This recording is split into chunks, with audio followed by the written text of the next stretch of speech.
22 mars au 7 avril, un balai de blousons floqués du sigle INRAP creusait la terre au cœur de la place Carnot.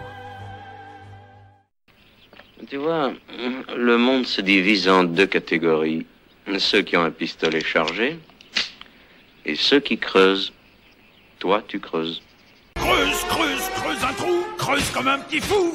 Cherchons de l'or, cherchons-en partout. Ce n'était évidemment pas pour déterrer de l'or, mais plutôt pour réaliser un diagnostic archéologique avant le début des travaux de la place Carnot qui seront menés de juin 2021 à septembre 2022. C'est ce que nous explique Véronique Bastard, agent à l'Institut national de recherche archéologique préventive, qui menait cette opération. On est venu pour faire ce qu'on appelle un diagnostic archéologique, c'est-à-dire qu'avant les travaux d'aménagement de la nouvelle place, on vérifie le potentiel archéologique de la place. On sait que le potentiel existe parce qu'on a la connaissance de la présence d'une église romane sur la place, mais il s'agit également de déterminer l'état de conservation des vestiges et surtout leur profondeur d'enfouissement afin de savoir si oui ou non les travaux futurs vont affecter les vestiges. L'objectif du diagnostic n'est pas de faire une fouille, donc c'est de faire un échantillonnage pour déterminer le potentiel. On n'est pas là pour tout fouiller, on n'aurait pas le temps en une semaine de tout fouiller, c'est impossible. Normalement, quand on fait un diagnostic, on fait un maillage régulier, on fait des sondages espacés d'une quinzaine de mètres réguliers qu'on dispose en quinconce. Lorsqu'on est en contexte urbain, comme c'est le cas ici, c'est souvent un petit peu plus compliqué parce qu'on doit tenir compte de différentes contraintes, notamment les réseaux, l'électricité, gaz, etc. Et puis aussi la vie de la ville, hein, on ne peut pas non plus faire des trous partout. Donc du coup là on a implanté à l'avance les sondages en concertation avec la ville. Certains sondages sont implantés pour retrouver les murs de l'église romane. Et d'autres sondages sont implantés au contraire pour être le plus loin possible des murs de l'église parce qu'on cherche également des niveaux de l'Antiquité puisque Bourgoin-Jallieu était une agglomération secondaire durant l'Antiquité mais qui pour l'instant est très très mal connue. Donc on essayait de trouver des vestiges de cette époque.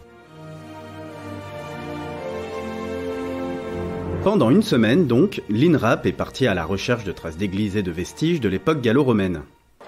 Marchez ici sans vous rendre compte de la magnificence de ces colonnades, il faut pas exagérer. Non mais là d'accord, mais tout à l'heure vous avez dit la même chose à propos d'une boutique de saucisses. Eh ben c'était peut-être une boutique de saucisses, n'empêche que l'imposant le disputait à la majesté, voilà. Ici c'est intéressant parce qu'on sait d'avance, on savait d'avance qu'on avait des vestiges et on avait des questions précises. On savait qu'on avait le cimetière de l'église, donc on a trouvé quelques sépultures. On savait qu'on avait l'église romane, on savait qu'on allait trouver aussi les fondations d'une église qui a été détruite au 19e siècle mais qui est assez récente.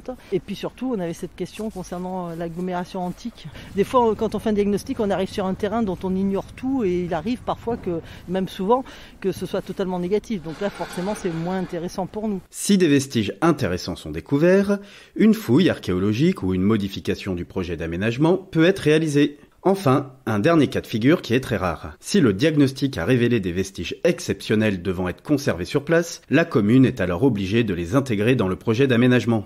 Oh ! Quoi ? Rien, je m'entraîne pour quand je trouverai un truc. Nous, quand on va quitter le terrain, donc moi je vais rédiger un rapport de diagnostic dans lequel je vais donner tous les éléments, tout ce qu'on a trouvé et à quelle profondeur, dans quel état de conservation, etc. Et en fonction de mon rapport, le service de l'archéologie va décider des suites à donner. Il y a plusieurs choses. Il y a déjà, si c'est important, effectivement, parce que si on trouve une sépulture, on ne va pas prescrire une fouille sur une sépulture. Il faut quand même qu'il y ait un vrai site. Ensuite, ce qu'il faut voir également, c'est l'état de conservation. Si on trouve des niveaux mais qui sont très très abîmés, parce qu'en ville, bon, il y a beaucoup de perturbations. Là, par exemple, vous voyez dans la coupe, on voit bien le trou de plantation d'un arbre. Tout ça, ça affecte les vestiges. Donc il y a l'état de conservation et surtout, très important également, l'enfouissement des vestiges. Si les vestiges sont, comme c'est parfois le cas, à 3 mètres de profondeur et qui ne sont pas du tout affectés par les futurs travaux, il n'y a pas de raison de les fouiller. Ils sont protégés, ils pourront être fouillés plus tard, dans 100 ans, dans 200 ans, avec de nouvelles méthodes peut-être plus performantes. Donc le but n'est pas forcément de fouiller. Le but c'est de fouiller ce qui va être détruit. Parce que ça va être détruit, donc il faut le fouiller. On n'a pas le choix. Mais si on sait que le site est préservé, on ne le fouille pas. Même s'il y a très peu de chances de découvrir des vestiges d'exception, ce diagnostic permettra tout de même de connaître encore un peu plus notre histoire. Comme le dit Martin Luther King, ce n'est pas nous qui faisons l'histoire, c'est l'histoire qui nous fait. Pour moi, l'histoire est une chose importante. Connaître son passé, pour moi, c'est quelque chose d'important. Je pense que c'est important pour beaucoup de gens. Donc l'archéologie, elle apporte des informations importantes sur le passé. Beaucoup de choses ne figurent pas dans les textes anciens, et notamment tout ce qui concerne la vie des plus pauvres, on a très peu d'éléments dans les textes.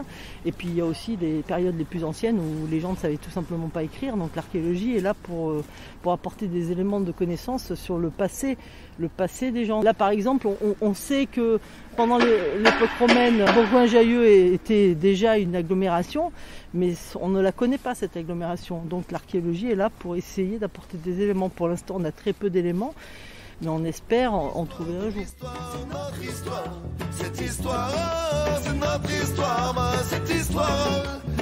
Cet épisode est désormais terminé. Vous pouvez maintenant retrouver notre émission Le Micro Local sur Apple et Google Podcasts, Spotify, Deezer et toujours sur notre chaîne YouTube Ville de Bourgoin-Jallieu.